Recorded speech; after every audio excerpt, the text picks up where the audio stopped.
Tribuners dan sahabat Kota.com dapat saya informasikan langsung dari Kota Depok, Jawa Barat.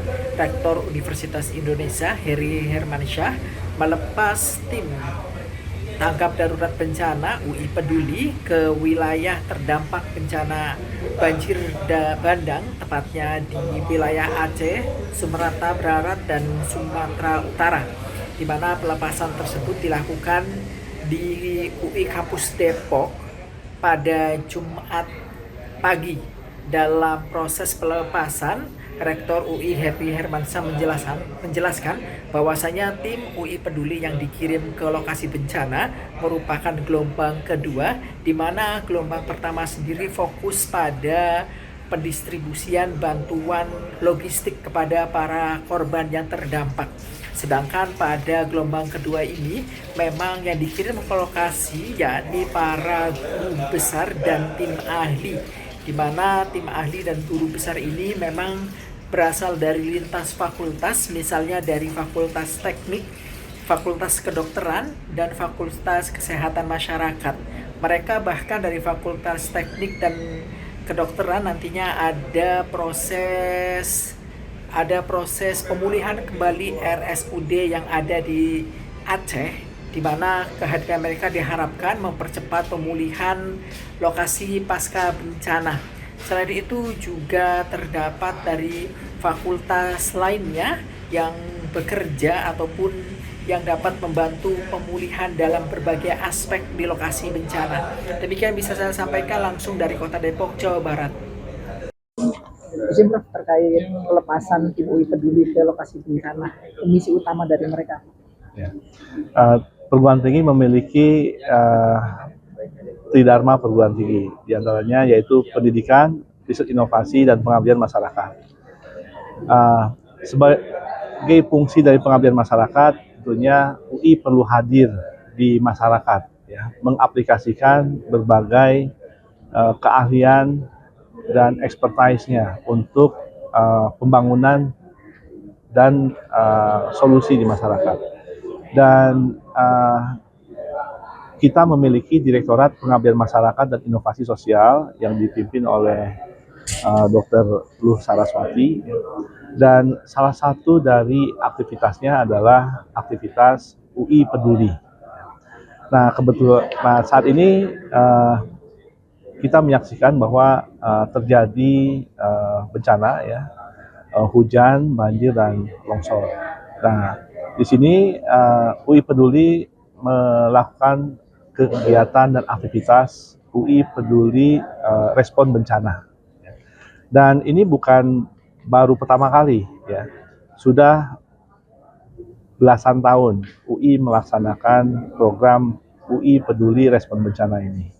Nah, biasanya kita menurunkan tim yang terdiri dari tim saintek yang biasanya menangani air, listrik, ya, sanitasi, dan kemudian sekarang juga menangani internet. Kemudian tim kesehatan.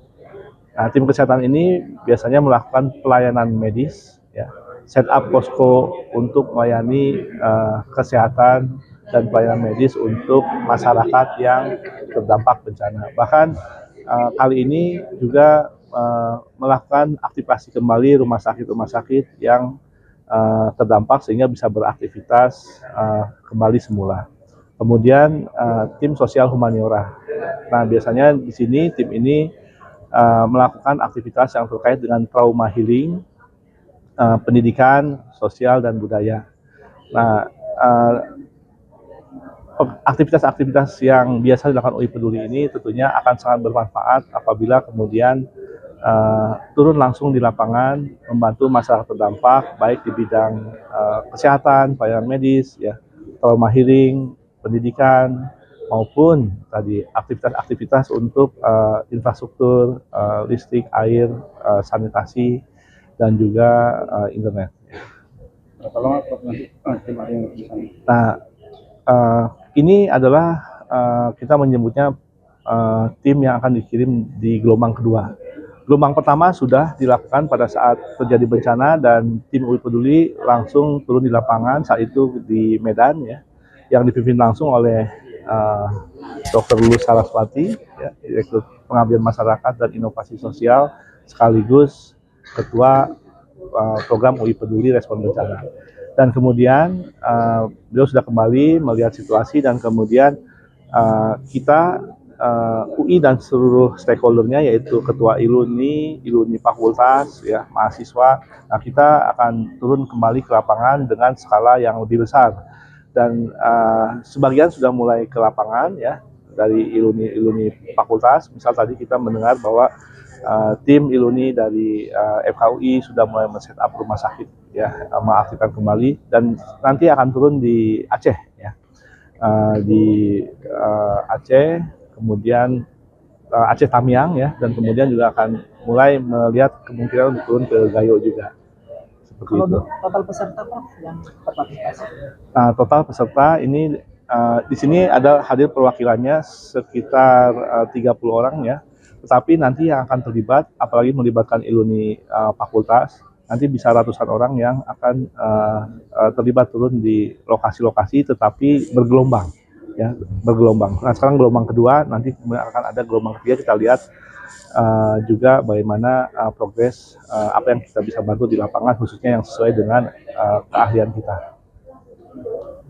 Untuk mahasiswa yang berasal dari Sumatera, dari UI sendiri ada kebijakan seperti apa? Ya. Nah, UI sudah membuka channel, ya, untuk mendata mahasiswa kita yang berasal dari daerah yang terdampak bencana. Dan terakhir kemarin, ya, sudah terdata laporan dari kemahasiswaan ada 29 mahasiswa yang berasal dari daerah yang terdampak bencana. UI akan melakukan langkah-langkah membantu, diantaranya tadi satu, ya, membantu untuk meringankan UKT-nya, ya. Untuk UKT terendah itu hanya 100.000, itu hampir dibebaskan berarti, ya. Kemudian juga akan membantu terkait dengan biaya hidupnya, ya, biaya hidup untuk tempat tinggal dan juga biaya hidup untuk sehari-harinya per bulannya. Jadi kita mendata ini mahasiswa dari 29 orang ini, ada mahasiswa yang kategorinya sudah mendapatkan KIP, ya.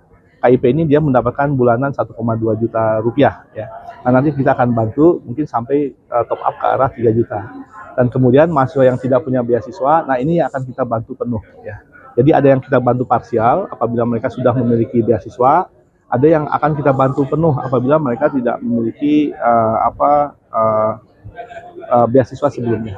Jadi UI membantu penuh mahasiswa-mahasiswa yang terdampak yang kuliah di Universitas Indonesia. Sampai kemarin terdata ada 29 orang.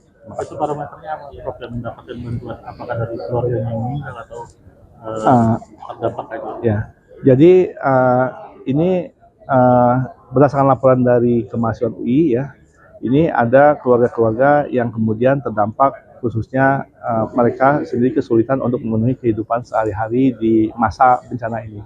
Nah, jadi kita akan lakukan 3 bulan ke depan sambil kita memantau bagaimana recovery dari keluarga yang tersebut. Dan kita akan menyesuaikan sesuai dengan perkembangan. Apabila mereka cepat pulih, ya, itu bantuan bisa secara bertahap dikurangi dan dialihkan ke yang lebih membutuhkan. Tapi kalau kemudian panjang, bahkan bisa sampai lulus pun kita akan carikan beasiswa. Begitu. Jangan lupa subscribe ya.